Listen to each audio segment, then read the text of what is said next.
The bright lights of the studio glowed across the polished stage floor, reflecting off the deep blue curtains that framed the set. The live audience buzzed with anticipation, their chatter a mix of excitement and curiosity. It was a big night. Keanu Reeves was the featured guest, and his appearance on Fallon's show had been teased all week. The cameras were already in place. The band was ready. Every seat in the studio was filled. Keanu stepped out from backstage to the familiar roar of applause. He walked with that same calm stride that people had come to love, not hurried. Not slow, but deliberate, as if he had all the time in the world. His smile was gentle, almost shy, as he waved to the crowd and took his seat opposite Fallon. The first few minutes went as expected. Fallon cracked a few jokes. The crowd laughed. They exchanged light stories about filming, motorcycles, and travel. Keanu's answers were humble, filled with gratitude for his fans and his work. The conversation flowed easily, but under the surface, there was a shift coming, a moment no one could have predicted. Fallon leaned forward slightly, smirk tugging at his lips. "You know, Keanu," he began, "people always say you're the nicest guy in Hollywood. But I wonder, is that really you? Or just a character you play when the cameras are on?" The audience chuckled awkwardly. It was framed like a joke, but the edge in the question was sharp enough to make the room feel different. Keanu didn't react immediately. He sat still, his hands resting loosely in his lap, his eyes steady on Fallon. Fallon continued, "I mean, come on, nobody can be that good all the time. It almost sounds fake, doesn't it?" There was a small murmur from the crowd, a mix of surprise and discomfort. The camera operators glanced at each other, unsure whether to zoom in or hold the wider shot. Keanu finally spoke, his voice calm, but carrying a weight that instantly quieted the room. "I'm not perfect," he said, "never have been.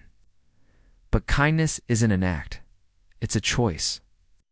I make it every day, even when it's hard, especially when it's hard." Fallon raised his eyebrows, trying to keep the banter going. "So you're saying you never get angry? Never lose it?" Keanu gave a small smile, but it didn't quite reach his eyes. "Anger is part of being human. The question is what you do with it. I've had every reason in my life to be bitter. But I've seen what bitterness does to people. It destroys them from the inside. I don't want that, so I choose something else." The studio was unusually quiet for a late-night show. Fallon shifted in his chair. Perhaps realizing he had pushed into territory far deeper than the usual light entertainment, then Keanu leaned forward slightly, voice lower but stronger. "You don't need a reason to be kind, but you'll find 100 reasons not to be if you look for them. I just don't look for them." The audience erupted into applause, not the usual polite clapping, but a wave of genuine appreciation. Fallon smiled awkwardly, trying to pull the tone back to something lighter. But the moment had already landed. What no one knew was that this exchange would ignite a chain of events beyond the studio. The clip would go viral, drawing both praise and criticism. People would dissect Keanu's words, share their own stories, and in some cases, challenge his sincerity. And soon, he would face a public test of the very values he had just spoken about, a test that wouldn't happen on a stage. But in real life, with no cameras to capture it, the clip from Fallon's show was uploaded to the network's channel. Before sunrise? By mid-morning, it had already been shared millions of times across social media. People were quoting Keanu's words, creating short edits with soft music, and calling the moment the calmest shutdown in late-night history. But the internet is never one-sided. While thousands praised him, others began questioning his sincerity. A few tabloids ran headlines like, "Is Keanu Reeves really Hollywood's nicest guy? Or just a great actor?" Online forums filled with debates. Some defended him fiercely, while others picked apart his every word. Keanu noticed the change almost immediately. Strangers who recognized him on the street were now more curious than friendly, asking questions that felt less like admiration and more like tests. "So are you always this polite? Come on, what's the real you like?" It wasn't malicious, but it carried that edge of doubt. 3 days later, things shifted from online chatter to something personal. Keanu was at a small bookstore in downtown Los Angeles. He was quietly browsing through the philosophy section when a commotion broke out near the register. A young man in a worn jacket was arguing with the cashier. His voice was tense, his hands trembling as he pulled a few crumpled bills from his pocket. "I told you. I just need this one book," the young man said. "I don't have enough, but I can come back with the rest. Please." The cashier shook his head. "I can't do that, sir. It's policy." The customers nearby began whispering, some rolling their eyes. Few pulled out their phones, sensing an opportunity for viral footage. Keanu felt the air shift. This was one of those moments that could spiral fast. Without hesitating, he walked over, placing a gentle hand on the young man's shoulder. "Hey," Keanu said softly. "What's the book?" The young man turned, clearly recognizing him but too flustered to react. "It's, a technical manual. I just got into a training program, but I needed to keep up. I'm short by $20. Keanu nodded, pulled out his wallet, and quietly covered the cost. He didn't make a scene, didn't ask for thanks. "Good luck with your training," he said, handing the book to him. The young man's eyes watered. "Thank you. I won't forget this." But of course, someone had been filming. Within hours, the video was online, tagged with captions. Like Keanu proves he's the real deal, and this is why people love him. Yet just as quickly, critics jumped in again.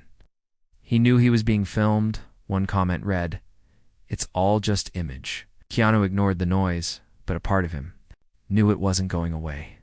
The combination of his viral late-night appearance and the bookstore video had turned him into a trending topic. And not just for his movies.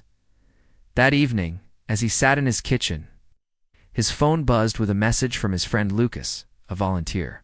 "At a downtown community center, we've got a problem here. Could use your help. It's messy." Keanu stared at the message for a moment. The center was in a struggling neighborhood, a place he'd visited before to support youth programs.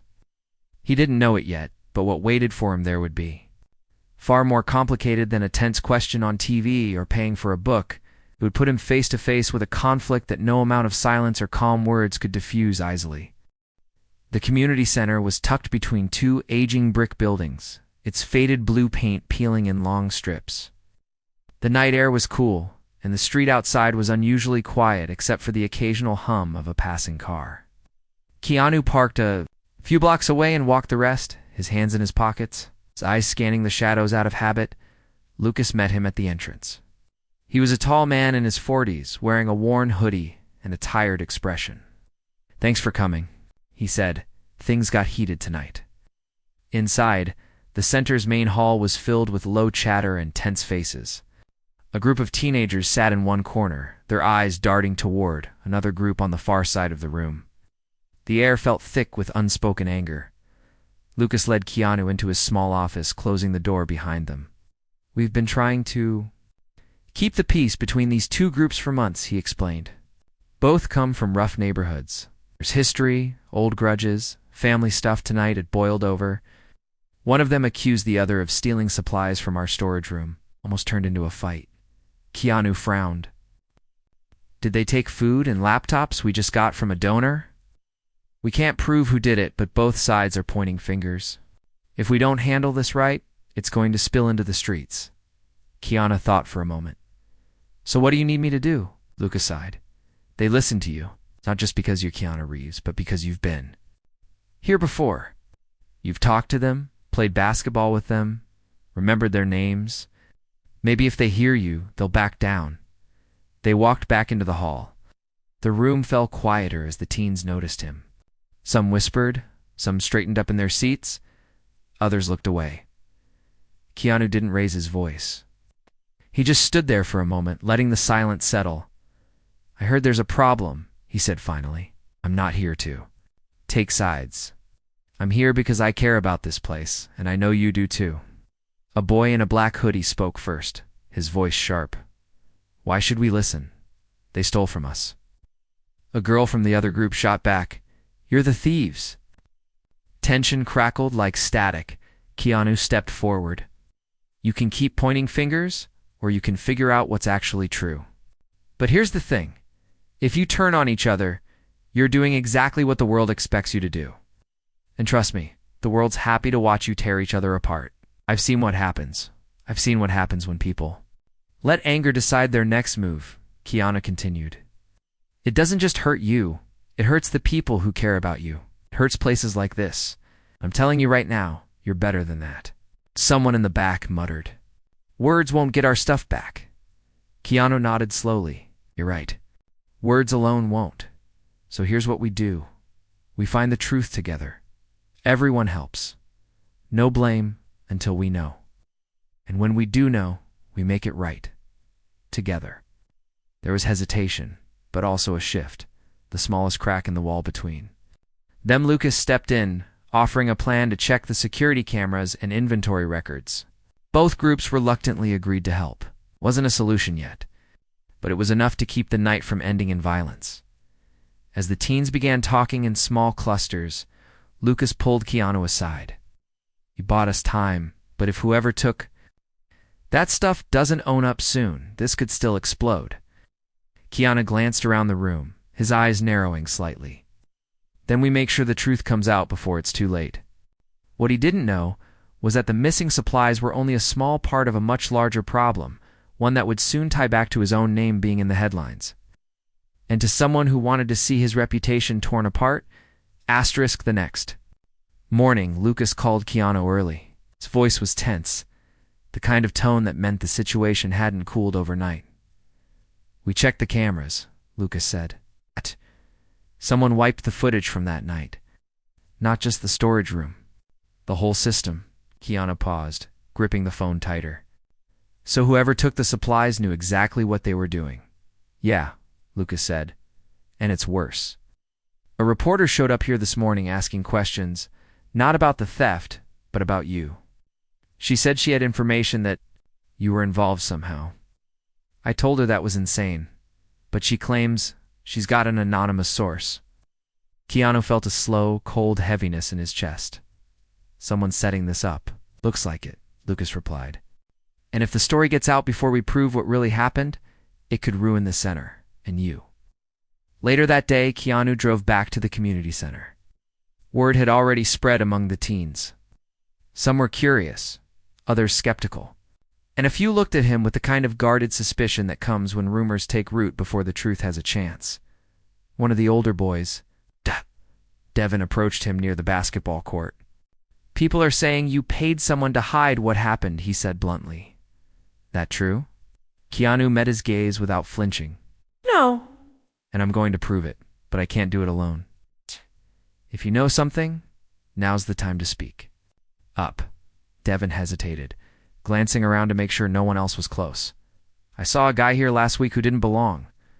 Older, in a suit, kept asking questions about you. I thought maybe he was some reporter or whatever. What did he look like? Keanu asked. Tall, gray hair, glasses. It's kind of sharp looking like. It's the kind of guy who knows how to mess with people. Keanu stored the description in his mind. Back inside, Lucas handed him a small envelope that had been slid under the center's door sometime during the night.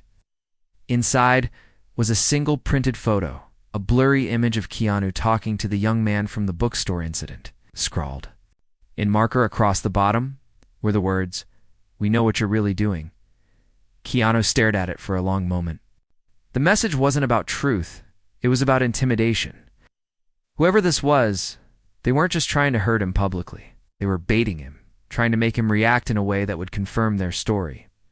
Lucas looked at him. The move. Keanu folded the photo and slipped it into his jacket. We keep calm, we keep digging. And we find out who's pulling the strings before they make their next move. But the next move came faster than either of them expected. That evening, a breaking news segment aired on a local channel. The anchor's voice was smooth, but the words cut deep.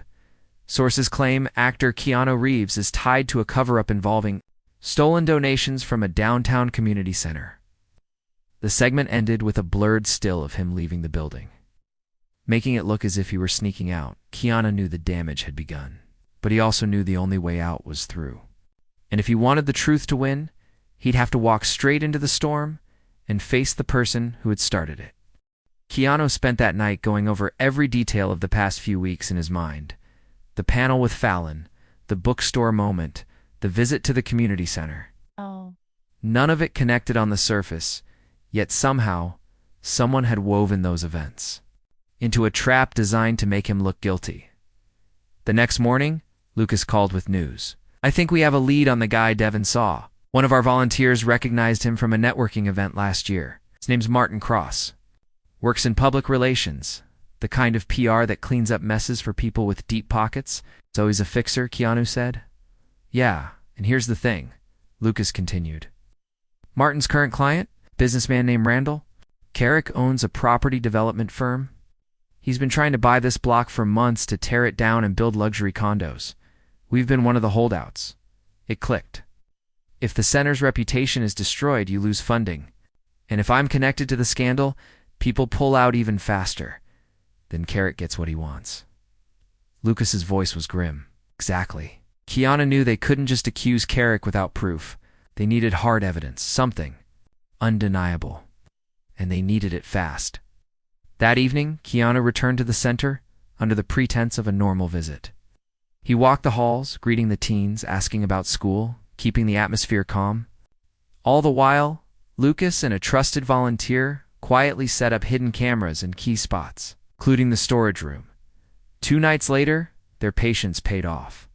At 2:17 a.m., the motion sensor in the storage room triggered.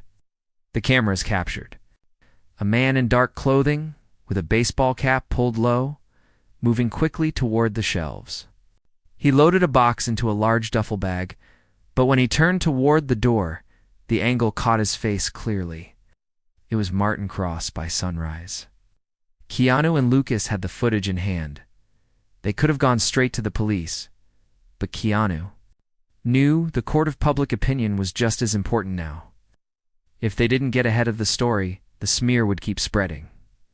That afternoon, Keanu arranged a meeting with a trusted journalist, someone known for refusing to twist the truth. For clicks, they handed over the footage, the timeline, and the connection between Martin Cross and Randall Carrick. The journalist promised to vet everything before publishing, but news moves fast, and so does corruption. Before the article could go live, Keanu received a call from an unlisted number.